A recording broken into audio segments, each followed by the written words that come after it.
I was walking my dog, listening to one of my iPods that has salsa music on it, but it almost all has hip hop on it. And I started thinking about the music and thinking that I should do a video about the music. It's easy to do. It's what I'm listening to. Uh, the first song that comes on after a rap song is "Take a Nosco" by Willie Colon. And this particular song, let me turn it up here and turn it down on the pod, is a special song. It's special because it does some things that some other songs don't do. It has, of course, Willie Colon, just iconic. Hector Lavoe, most famous salsa singer of all times, maybe the greatest in my opinion. Salsa singers is definitely top 5. But the timbales in the background do something kind of interesting while Hector Lavoe's singing. The timbales will do some neat stuff with the cowbells, dink the cowbells, hit them a couple times, hit the drum a couple times, and do things like that. And you don't particularly hear that in a lot of salsa music. It kind of takes away from the rhythm of the song in a way. You know, the timbale player has some stuff that he has to do, and it kind of takes it away for a second. It kind of can kind of mess with the rhythm, and I think that's why they typically don't do it. The trumpets on it are blaring, typical of early Willie Colon. Late 60s all the way through late 70s, just blaring. And the trombones, they try to blow as much air through them as possible to get them as loud as possible, to get them as raspy as possible, and that's what they do here. This is Take a Nosco, Willie Colon. Incredible voice. Take a Nosco Bacalao translates, or from what I understand, people post that a lot on Facebook a lot. People say Take a Nosco Bacalao, talking about something or another. They'll post it on Facebook, and it's a cheeky way of saying, I know you're a jackass. It's a cheeky way of saying that. I think literally it translates to, I know you codfish. The word bacalao means codfish, like a whitefish or something like that, and that's a way of making fun of somebody. I think it's in a way a term of, it comes off to me in a way as a term of endearment. Let's listen in real quick. Yeah, it's really sing-alongable stuff. They kind of repeat the same thing in portions of it a lot, so you can blare it and you can sing along to it even if you don't know Spanish. The next song, what do I got going on here? I messed it up. For some reason, I put it on shuffle. Here we go. Next song, Joe Baton.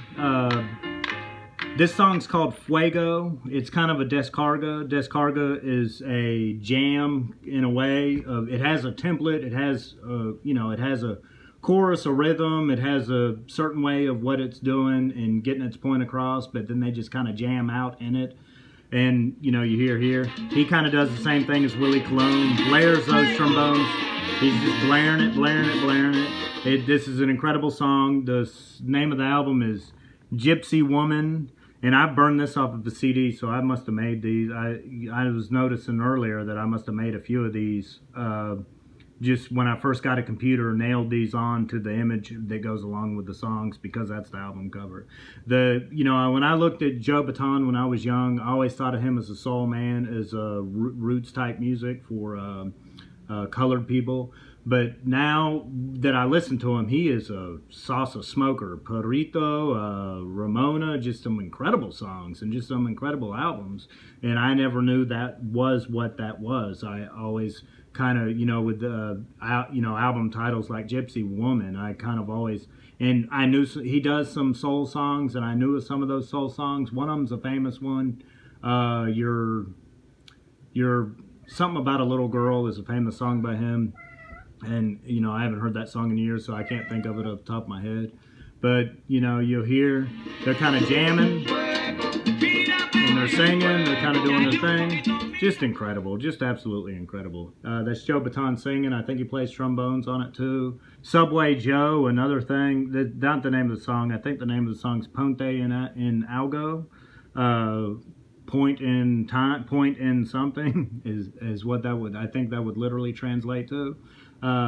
It's amazing how much I picked up just by listening to music, because I've tried to learn Spanish before and I'm just totally inept when it comes to firing those synapses that make people, in order to learn different languages. So this is another jam, another descarga, and it's very similar to the other one. It almost sounds like the same key, and dun dun dun dun dun dun dun dun dun dun dun. I'm actually humming the other song, I think, but they're very similar songs. Joe Baton, I wish I would have known more about him when I was younger.